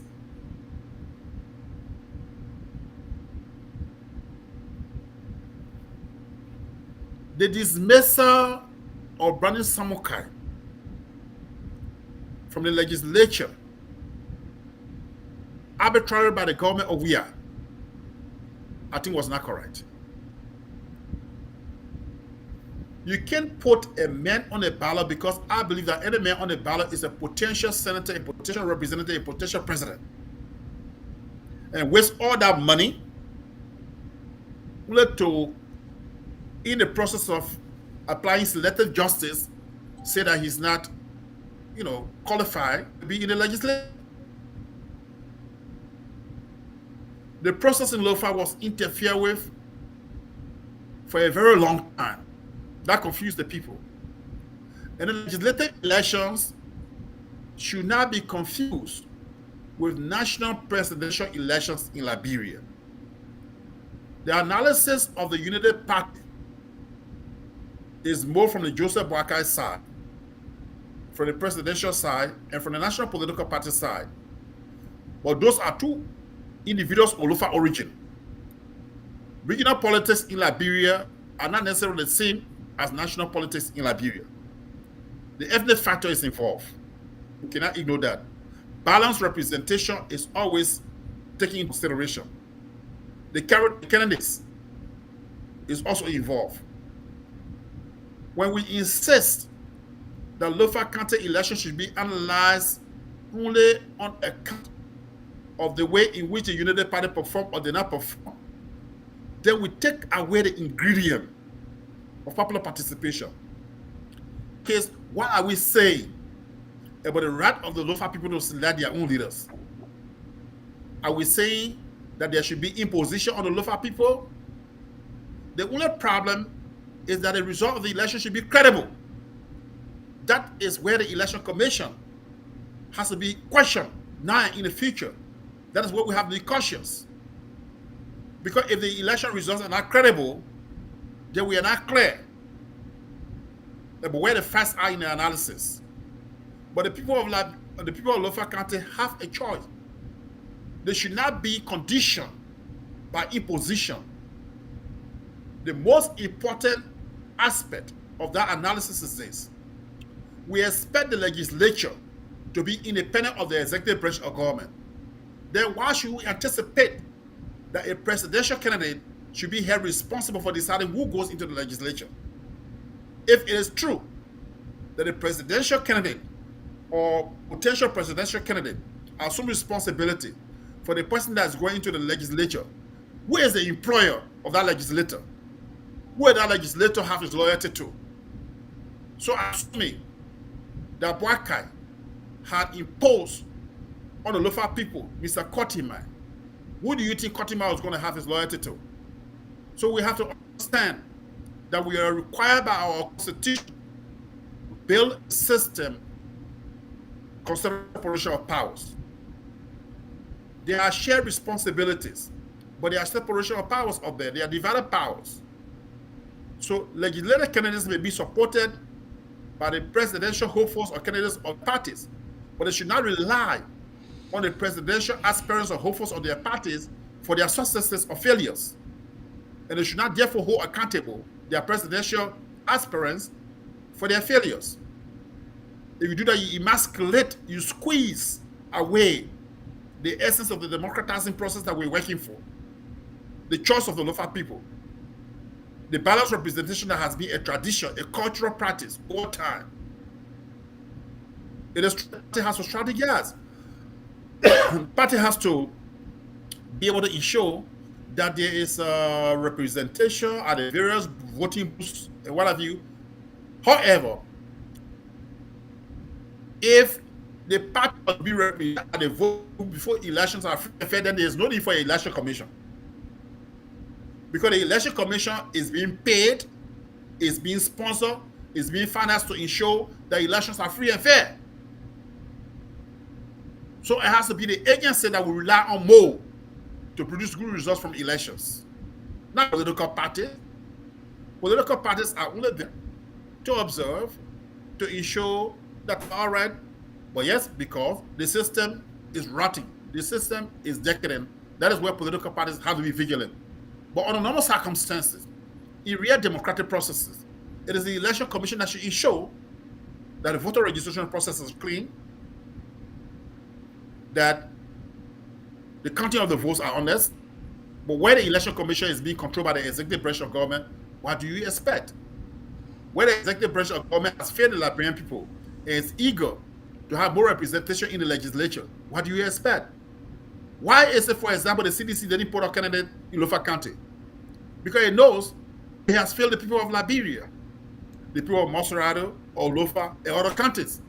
If other by-elections come out before 2023 election, why should they behave the CDC? See how they will perform in those elections. The people of Liberia are tired with the CDC, George Weah. It is time for George Weah to leave. Thank you. So we'll go down to our phone lines. Sorry, another thing that must bring to your attention, Francis Mizzi and your listeners. There is a gross constitutional violation that took place in Lofa County that we have ignored. Chapter 12, Article 91 of the Constitution called for absolute majority indetermination of legislative election results in Liberia. The government of Wia has continuously ignored this. I know that it is the Supreme that agree with Ellen that because there was no money, the simple majority should be taken into consideration. But that was for the 2014 election, I think.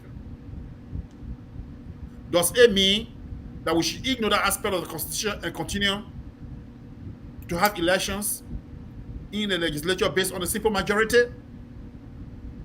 The Supreme Court is not part of the process of the amendment of our Constitution. Those who are responsible to amend the Constitution are the legislators. A vote of two-thirds majority in each case. But the most important element that we should know in the amendment of our Constitution are the people of Liberia. 10,000 people can make a petition, and eventually it has to go to referendum. We should not ignore Chapter 12, Article 91 of our Constitution, because our Constitution is being violated. Those are grounds, even for the removal of Mr. We have power. Where Ellen Johnson violated our Constitution or with the matter for removal from power, the legislators ignore it. To the detriment of country. Because anybody think you can become president just arbitrarily and with impunity, which is not correct.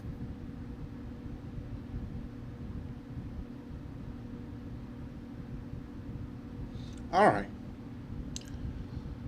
So let us go to the phone line this morning. The number to call are 267-973-938-2801. Once more, 267-973-2801. Or you can better call on 215-266-6509, or you can better call on 215-824-8124, or you can better call on 267-938-2801. That is the number to call for you to be part of the Magnificent Abraka Talk Show here this morning with Prof. Alari Tokpa.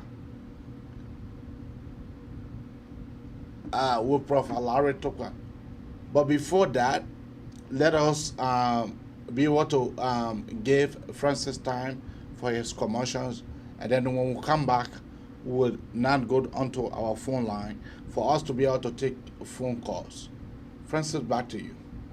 Thank you, Mr. Kamara. Folks, Kamuma Multi-Services Consulting Immigration Services, we are here and we are here to stay. Just so you know, there's a big good news. I've been talking about it. Excuse me. The American government has expanded and extended the DED for Liberians.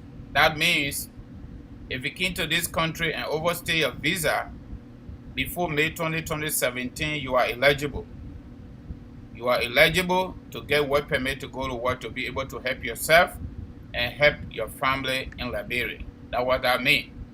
So we are also helping with U.S. citizenship. If you have been here for 5 years at least, we are helping with filing for your family members, husband, wife, if you are married, children, at all levels. And also doing fiancé visa. If you have a boyfriend some part of the world, we can also do that preparation for you and send it to immigration. We are also helping to prepare affidavit of support if your loved one wants DV, for example, and not contested divorce and life insurance. So to reach out to us, the numbers are 701-330-4693, 701-330-4693, 267-648-8012, 267-648-8012. The 267 number is our WhatsApp number also, just in case. If you are not in America, maybe other part of the world, and it is expensive to call direct, you can use that number on WhatsApp and you will get to me. So we conclude the rest of the information. 10-15 minute professional consultation still remain free. All right? It is back to you. Yeah, so the number to call once more is 215-824-8124, or you can better call on 267-938-2801, or you can call on our WhatsApp number on 215-266-6509. Prof, I was kind of thinking, okay, let's take our first caller. Caller, what is your name and where are you calling from? Yeah, my name is Cyrus Smith. Mm-hmm. How are you doing? Yeah, Cyrus, we are doing good. Yeah, so thank you for the show and thank you for the opportunity for bringing the learned professor to the table to the national politics. Thank you. Hello? Yeah, so my concern has to do with the proceedings of the election commission. From what I've seen from the 2020 election and up to present, I have seen gross violation of our election laws, and the opposition seems to be doing nothing about it. Are they waiting for 2023 before they start to sound something? I would think, given all of these transgressions in our national electioneering policies, I would think that the opposition to take radical steps calling for the immediate resignation of all of those commissioners that are on the election commission. And if we are waiting, as a country for international people to say, oh, the election commissioners will resign, it is far-fetched. So I would think at this point in time, given what has happened in Lofa County, that the opposition political parties will be able to call for the resignation of all of those commissioners, so that the president can be able to appoint new one that will reflect, all of the, like independence, or that will reflect the true representation of the National Election Commission. Other than that, I see trouble, coming in Liberia, because 2023 election, from what we are seeing, there won't be credible election. So that's my point. So I'm asking the professor, what are they doing, at this point in time, given all of the transgression that's happening? Thank you. Yeah, okay. Bye-bye.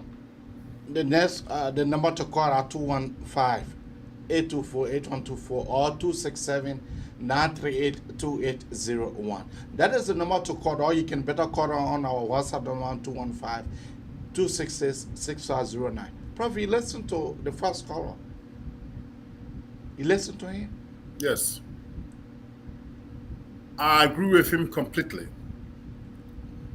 But efforts are being made on our part to ensure that there is a review of the election laws, so that when we have some options, we can raise them in the committee meeting. The RPCC is a meeting of political parties and the election commission. Meanwhile, there are opposition political parties that work directly with government. There are opposition political parties that you go to some of these meetings and raise critical concerns, and you will find your colleagues or your contemporaries in opposition political parties defend the positions of the election commission or the government. Those are some of the challenges I have to confront.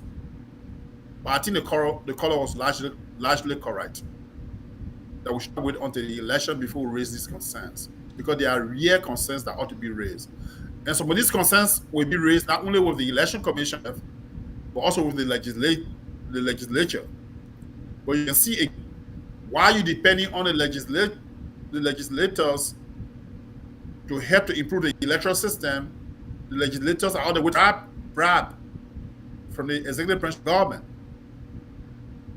So who do you think they will take instructions from? They see concept of instant gratification. Many of the legislators are very young people, and some of them will be the legislature without making any meaningful investment in business. and they will be walking the street like pedestrians like everybody else. We have seen it before, and it will still happen because they have no vision. But the 2022 election is about the saving of the soul of our country. It's about the protection of our constitution. I am convinced that if the people of Liberia really decide for we are to live, and the majority have already decided, it will be impossible for him to hold on to power. Even if he attempts to cheat, that will be his downfall. Prof, something just came to my mind while we await our callers. There's census thing, there's census. They have been postponing the census, and the census plays a significant role in our election processes. Because the census will be able to tell us which of the counties are densely populated, which of the counties are underpopulated, why those counties should deserve. We have a caller. Caller, what is the name and where are you calling from? Oh, we lost it. In the census will be able to tell us which of the counties are densely populated and which of the counties are underpopulated, which of the counties deserve one representative, which of the counties deserve 2 or 5. But they are telling us that census is not necessary right now. There's one census have been postponed, I don't know how many times.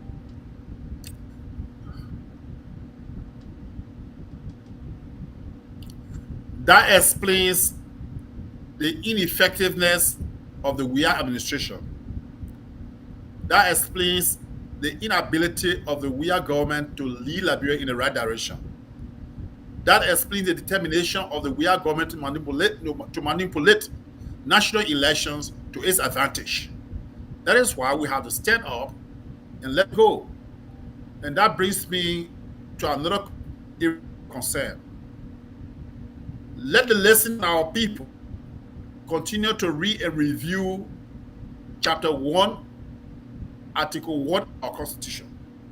Chapter 1, Article 1 and 2. It is not only through democratic election the president can be removed for misbehavior. The people of a country have the right to dismiss any administration if their happiness so desire. Chapter 8, Article 83B on the absolute majority should not be ignored. Chapter 8, Article 83B. Then Chapter 12, Article 91 on amendment processes. People continue to read and be accountable. We as administration is not able to pay attention to these as over and over, then the government has to leave. We are a country of human beings. Human beings that own the government and own the country. So if you employ a group of people to work for you and they're not working satisfactorily, will you continue to pay them to spoil your work? We got to be more serious about this. And it shows that the most relevant or constant provisions are to the effectiveness of government or the basis for the removal of government for malfunctioning be given attention. The number to call are 215-824-8124, or you can better call on 267-938-2801. We have another caller here. Caller, what is your name and where are you calling on from? Caller, hello? Caller, what is your name and where are you calling on from? Hello?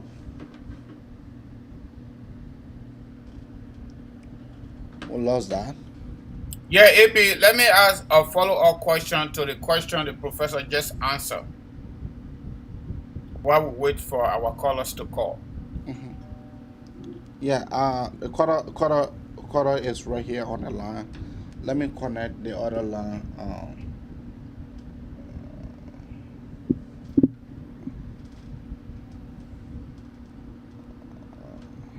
You want me to go ahead? Yeah, you can go ahead. Yeah, Professor, that brings me to another question. As a result of 2017 electoral court action filed by the former Liberty Party leader, Councillor Charles Bronski, may his soul rest in peace. Our international community observers of 2017 elections, they recommended the cleaning of our voter roll. Okay, Aquara, go ahead. Hi, this is Lena. I'm calling from Washington, D.C. Daddy, how are you? It's me, Linda. Remember when you asked me to visit you? And you said, I'm a little girl. It's your daughter, How are Linda. you? Yeah. How are you, Linda? How are you? Today, but I want to touch something on the diaspora issue. Okay. Because the dual citizenship situation is starting. And honestly, Dad, and to the podcast, I believe that because we have brothers, sisters, family, or people have relatives in Liberia, this is why the people are not making use of the system to build this system so that the youth will prosper. As we get old and die, other people will take the lead. Now, the purpose of the dual citizenship is a good thing. But in my opinion, not right now. Because if you look at the way our girls, our boys are being sodomized, are being killed. Hawa just sent me a photo of, I think, I don't know how old that child is. It's not time. Let me say something here to Liberian. Y'all please give me that time. Liberian, y'all have the power to unify. What happened to even what's his name? Brandon Samoka, y'all saw this.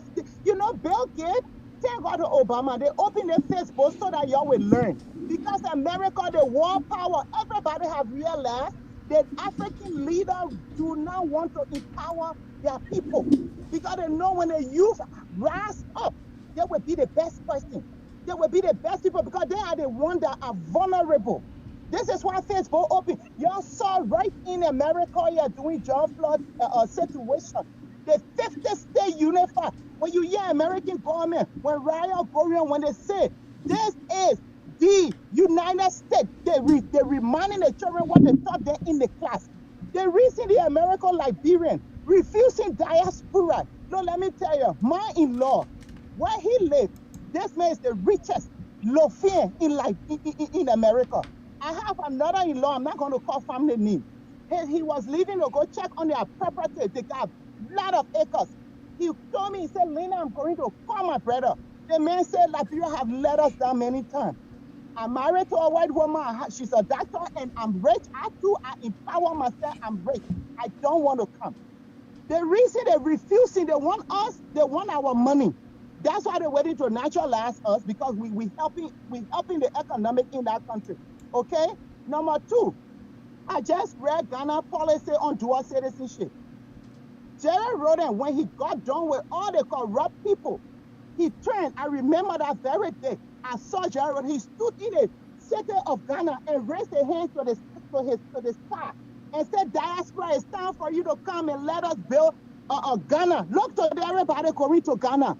You know how many doctors we have here? You know how many Liberian in power? The American Liberia. Y'all call them Congo. It confuses me. I used to think they're from Congo.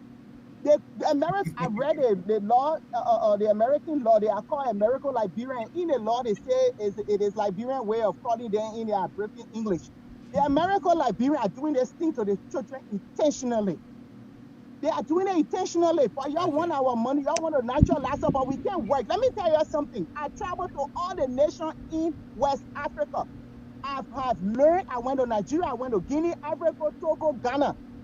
Why should people, the citizens, their parents are born and pay taxes? In fact, let me tell you, Yaka Koluba. Yaka Koluba, I think his father passed away, but some of his father friends that work in the government spoke one time on one of the podcasts.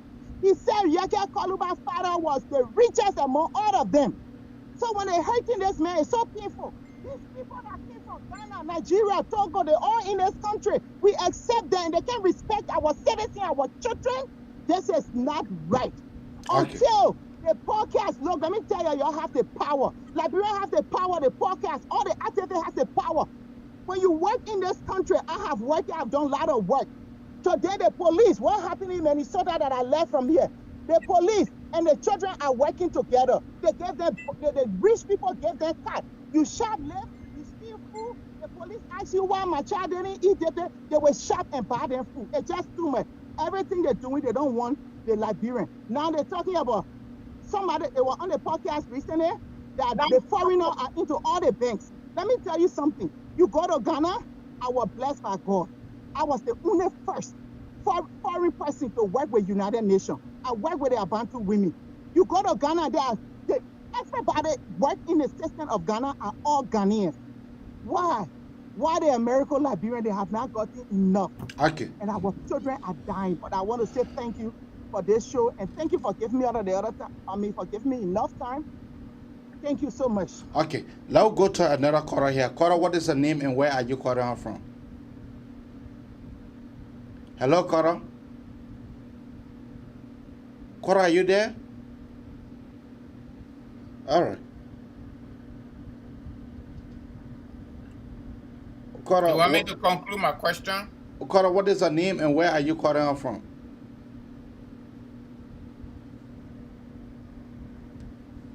Cora, hello? Hello? All right. I guess we're not getting this caller. Hello? All right. Okora, what is the name and where are you calling out from? All right. We don't need to do this. They will call back. Go ahead, Francis. Yeah, Professor. So, like I was saying, the Liberty Party took issue against the Election Commission regarding irregularities 2017 election, and our international observers suggested and recommended to the government through Election Commission to clean our voter roll. Up to date, that has not been done. Number two, I think this is another constitutional violation with reference to the census. The census should be conducted every 10 years. That's the same thing in the United States. The government have reneged on that so bad, but they have promised to give 300,000 to Eula here in America, and they already gave the 100,000 according to our official information and source. So what can the citizens do under the theories of Jean Rousseau and John Locke? Which side should we go? How can we demand our government to follow through? So there's no cookbook that advises on particular approaches. The dynamics of the political process can determine the ways people mobilize. As I noted earlier, young people are in the street today mobilizing the people of Liberia to say no to the behavior of government during the 26th in this Fix Our Country campaign. Of course, other actions can be taken. Political organizations or opposition can take organized action that can lead to mass activities. Symposiums are possible, workshops are possible, press statements are possible. The reason of concern with the government, just for the formality, and with other institutions and stakeholders are very, very possible, and really we embark on those processes. But an incorrigible government that is not willing to take advice, not willing to learn, is too hard to work with. Very, very hard to work with. So it means, as I said over and over, the most important challenge before us is to remove this government because it will not cooperate in the national interest, it will not behave, and it will not perform. Thank you, Lina, for the question concerning the dual citizenship. When a people are removed from a country because of war,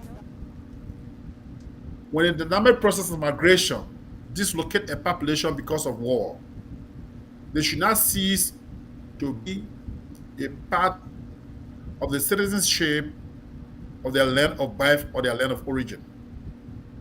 I believe that Liberians who have traveled abroad, that who live abroad, should be given as much right as possible to belong to the citizenship of Liberia. But the country is weak because of the ineffectiveness of men. Firstly, who are the Liberians? Many Liberians are not well documented even the national citizenship process, the ID cards, have not reached the majority of Liberians. But the way in which it's been done, in fact, needs improvement. Because anybody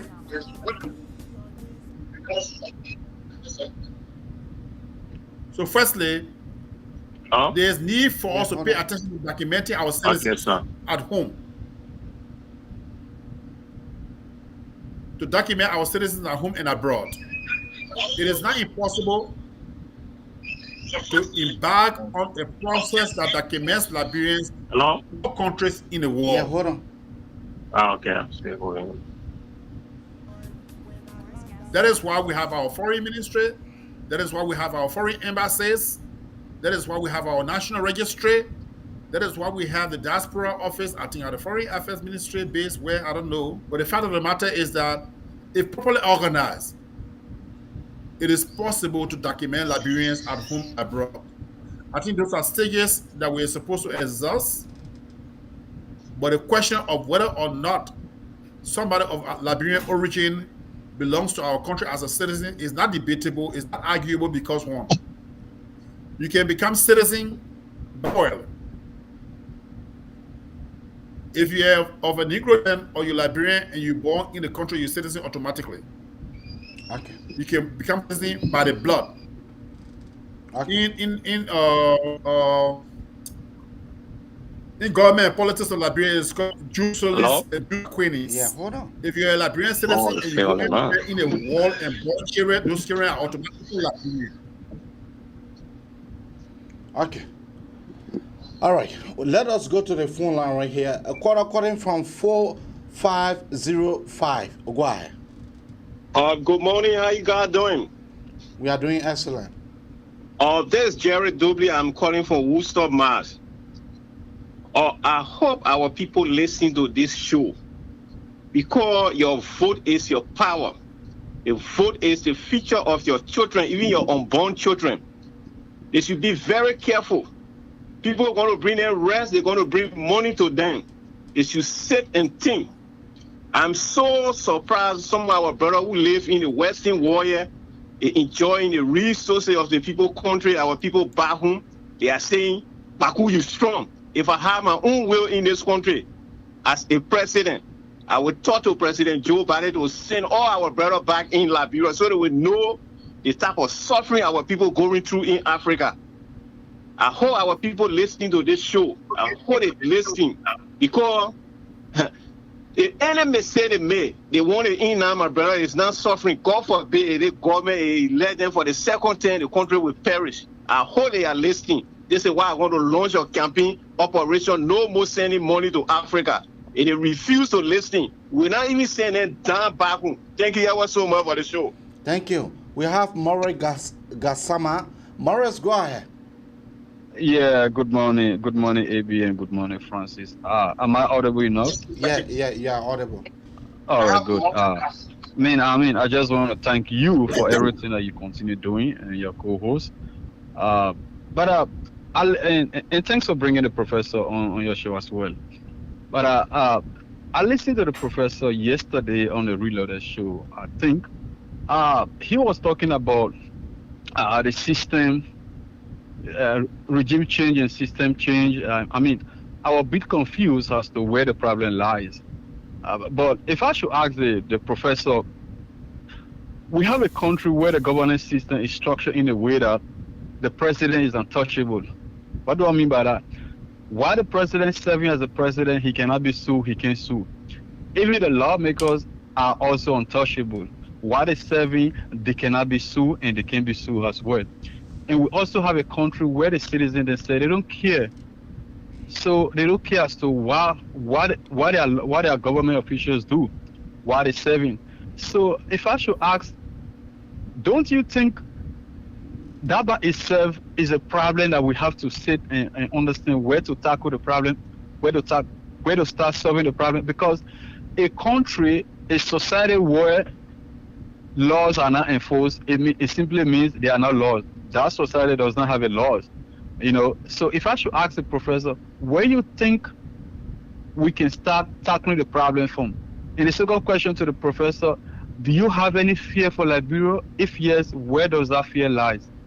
Thanks for having me, AB. Thank you. So that all we'll do now for the recording, and then we'll go to the professor. The prof will be able to lay all of your guys' questions, and then he will give his parting statement, and then we'll call the show a day. Prof, you have the microphone. Thank you very much, Mizi. Thank you, Francis, for the invitation. I'm highly honored to be in your company today. I want to thank the last caller for the concerns raised.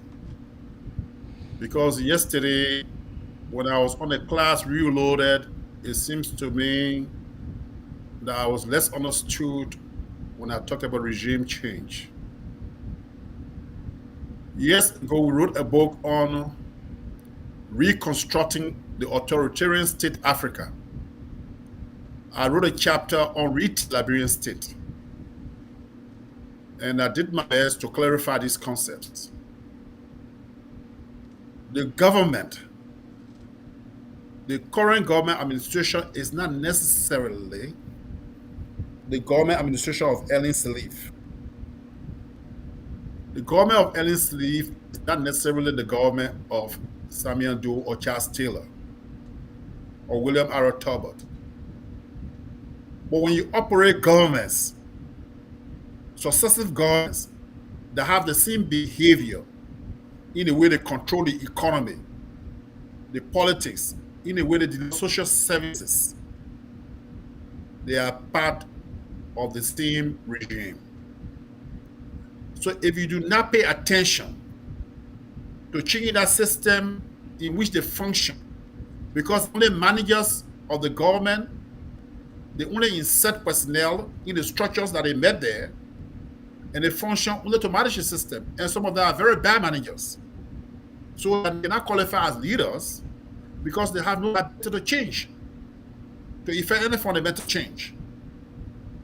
That therefore, the concentration on the removal of particular government administrations that malfunction must be completed with efforts to overhaul the system so that the behavior of the legislature, the judiciary, and the executive branches of government are altered fundamentally. George Weah will know no other way to control government what he knows. The Minister of Finance or the Minister of Public Works will know no other way to control the administrators because the structures they made there are the ones that they are operating in. So even the highly performing personalities in the government, in the Ministry of Education, may not be very effective because the system does application. Illiteracy is a political fight. You have to keep people illiterate and ignorant in order to control them. That accounts for the reason why the government is not interested in sponsoring quality education in Liberia. A government headed by a man who said he came from Gibraltar, and no one serious high school has been constructed in Liberia. No one serious elementary school or junior high school has been constructed in any part of the country. It is unfortunate. It is laughable, but it is scary. My fear will be the inability of our people to remove this government even if it refuses to go. I think it is important for us to evolve the courage to ensure that our people demonstrate through their votes their dislike for the Weah administration. I know their dislike for the administration has been expressed in so many ways. But it will be important for them to develop the courage to ensure that even if the government cheats in the 2023 election, efforts are made to still remove this government. Because this government is a nightmare. It's master for Liberia. I want to close by thanking you and by thanking your listeners and by thanking all those who have contributed so eloquently to this today. I want to also invite your audience to pay attention to the fact that they are the age of change.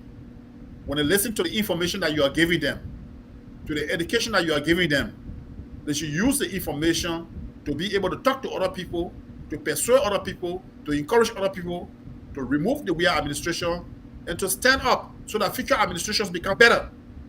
So removing weird is not enough, but the improvement of the system is what is even more important. So I want to thank you very much. God bless you, and may God continue to guide you, Missy and Francis. Thank you, Prof. Thank you, Professor. Thank you. I'm honored.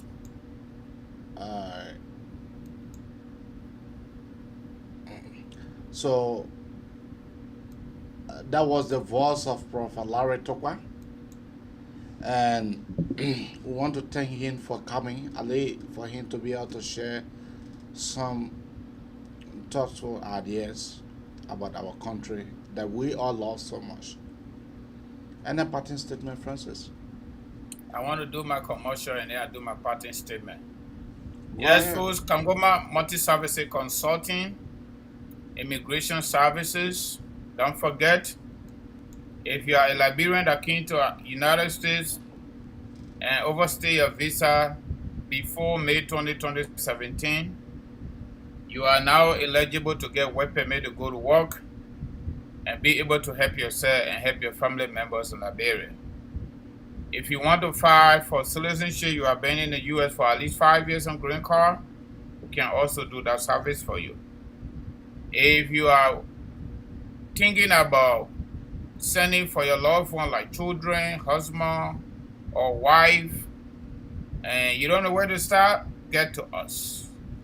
Affidavit of support, fiancé visa, non-contested divorce, and more.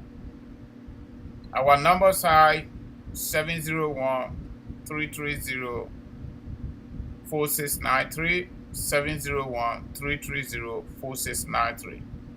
Our WhatsApp number is 267-648-8012, 267-648-8012. That is also another regular number. You can call me so that we can talk the rest of it. 10-15 minute professional consultation is free, and we look forward to getting your calls. All right. On the issue of advocacies, I want to say thank you to everybody, and I also want to say a special thank you to our Professor Larry Tokwa. You know, they have fought a good fight at the level of the progressive. Like he said, we are not there yet, but we are making steady progress. So, thank you plenty for coming, and we are only here to do our part. Give you the information, and you decide what to do with that information. So, without much ado, I want to say thank you, and thank you plenty, and have a pleasant Thursday. I'll be back to you. Yeah, before you go, I strongly believe that Prof. Larry Tokwa nailed the hammer on the nail, on the right part of the nail, and Prof. Larry Tokwa should be one of the men that should be celebrated. He should be giving his flower while he is alive. This Prof fight a good fight. And I just wanted to tell him that his effort that he has made, the effort has not gone in vain. Some of us recognize him. Some of us, we know him what he has done. Some of us, we know him better more than some of the other people. But you see, the reason why some Liberian will not be able to help Prof. Larry Tokwa, because they come from the other side of the coins. But the people like us will glorify him, will outdo him for what this man stand for social justice yesterday. And he still stand for it up to today. So for me and my co-host, what are doing would clap for him, would raise up his name higher, because his name is not just a small potato. So much we do. I just want to throw that out there so that some of you guys can know what Prof. Larry Tuka have done and what he continued to do for our country, Liberia. You know, people like Prof. You know, the Liberian people, we are hard to glorify men like Prof. Larry Tuka. But we will not be deterred. We will always applaud him for his brilliant stand for our country. What must we do? We want to thank you all for coming. Thanks our many viewers. Thank you ever so much for coming to the Maneston Abraka Talk Show. As tomorrow will be what is on your mind, so that our brothers and sisters can be able, for them to be able to clearly explain to us what they have on their mind. What must we do? Bye-bye for now, and have a good day. Have a pleasant day. Bye-bye for now.